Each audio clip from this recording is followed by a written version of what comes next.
Rossiyadagi pulni begona qilmaydigan hamyurtlarimiz diqqatiga. Siz uchun Abu Sahi magazini eng arzonlashtirilgan narxlarda mingdan ortiq brend mahsulotlarni taklif qiladi. Smartfonlarni ishlab chiqaruvchidan birinchi qo'l bo'lgan Abu Sahi magazini barcha turdagi eng so'nggi modeldagi telefonlarni butun Rossiya bo'yicha eng arzonlashtirilgan narxda sizga taqdim qiladi. Xarid qilish yoki narxlarni bilish uchun Abu Sahi ilovasini Play Market yoki App Store dan yuklab oling va magazinimizga tashrif buyuring.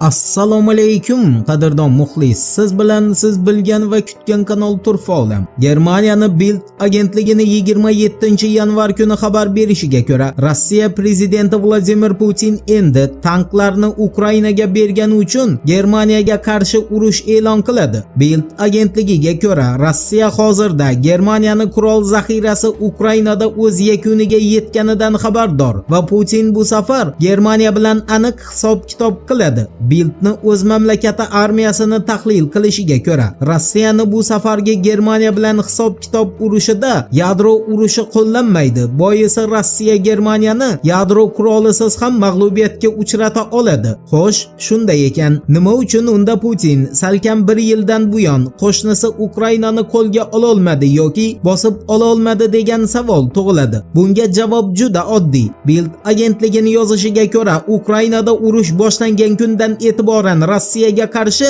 kamida 50 ta davlat jang qilmoqda. Uni bir o'zi 50 ta davlatga mana 1 yilga yaqin muddatda g'alabani o'z qo'lida ushlab qarshilik qilmoqda. Bu esa zamonaviy tarixda hech bir davlat amalga oshira olmaydigan ish sanaladi. Agar uni shunday atash mumkin bo'lsa albatta. Bild agentligining xulosasiga ko'ra, Rossiya Ukrainaga urush ochib, o'zini 21-asrning eng kuchli davlati ekanini isbotlab bo'ldi. Rossiyadan oldingi o'ringa o'zini nomini yozib qo'yishga da'vogar bo'lgan Xitoy esa endi Tayvanga urush ochib, xuddi Rossiyaga o'xshab 1 yil davomida g'alaba bayrog'ini o'z qo'lida ushlab turmog'i lozim bo'ladi. Endi Yevropani berayotgan tanklarini Ukraina zaminiga kirib ulgurmasdan oldin ularni yo'q qilganga mukofot e'lon qilingani bilan bog'liq xabarga e'tibor qaratamiz.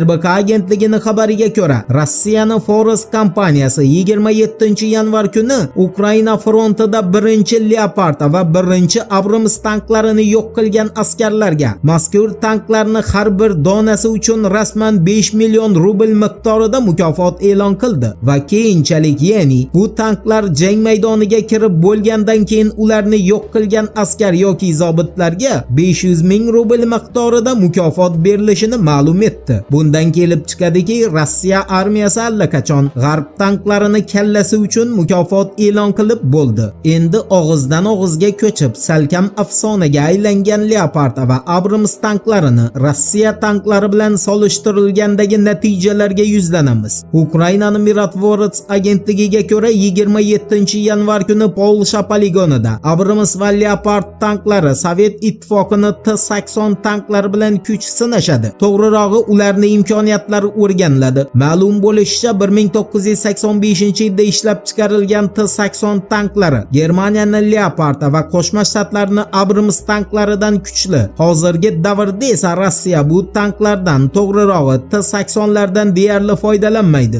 va u frontga T-90larni kiritgan. T-90larning qanday kuchga egaligini esa tasavvuringizni ishga solgan holda bilishingiz mumkin bo'ladi. Ha, aytgancha, Qo'shma Shtatlarning sobiq polkovniki Douglas McGregorning Fox News'ga bildirishiga ko'ra, Pentagonning Abrams tanklari allaqachon jang maydonidan olib tashlangan. Boisi ularni bari gaz trubali dvigatel bilan jihozlangan. Bu esa Ukraina frontida haqiqiy fojia degan gapdir. Rossiya tanklari esa yoqilg'i evaziga harakatlanadi. Abramslarni dvigateli aslini olganda Douglas McGregorga ko'ra faqat va faqat reaktiv samolyotlarga qo'yiladi va ular yerda harakatlanish uchun moslashgan emas.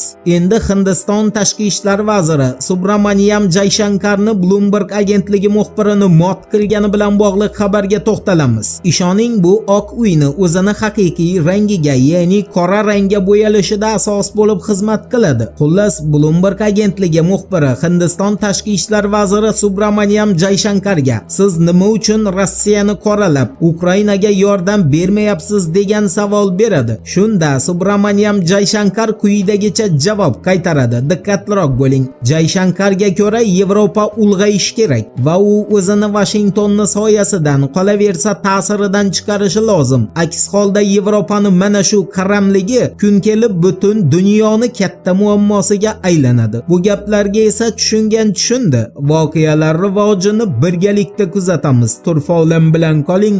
Siz kutgan kerakli ma'lumotlar hali oldinda.